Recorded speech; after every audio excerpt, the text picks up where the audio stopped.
isda na bangus ito guys. Tinunan natin ng laman sa loob. Ito ang mga kanyang mga bituka. Kinunan natin. Atin munang hinugasan ng tubig. Atin itong lulutuin guys. Gawin natin ito ng paksiw. Paksiw na bangus ang ating lulutuin ngayon. Atin muna itong puputulin ng kanyang mga buntot. Ito siya. At ating gayat-gayatin siya guys.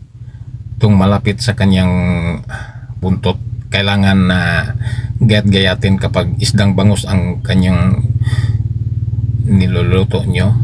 Kailangan gayat-gayatin ito kasi nga maraming mga buto ito malapit sa kanyang buntot. Ito ating ginagayat ang kanyang katawan.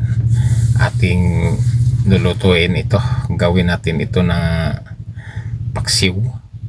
Sarap ikain ng paksiw na bangus. Malaki itong bangus guys. 3/4 4 kilo ito ang ating mga bangus. Mga malaki ito.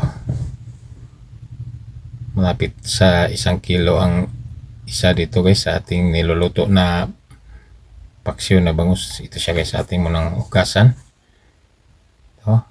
At ito na siya. Atin ang nilagyan ng mga lamas. May mga lamas na siya guys sa ating niluluto. Lagyan pa natin ng kamatis pang masarap ang ating niluluto na paksiw ngayon.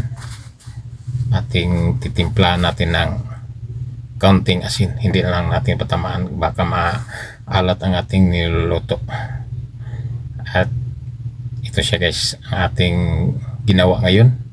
Pagluluto natin ng paksiw na bangus, atin itong munang lagyan natin ng pampasarap ang ating niluluto. Ito siya. At wala tayong suka galing sa niyog, kaya suka na lang ito sa dato puti ang ating ginagamit sa ating pagluluto. Ito siya. Natakpan na natin. At ngayon, ito na siya guys, ang resulta sa ating niluluto na paksiw na bangus.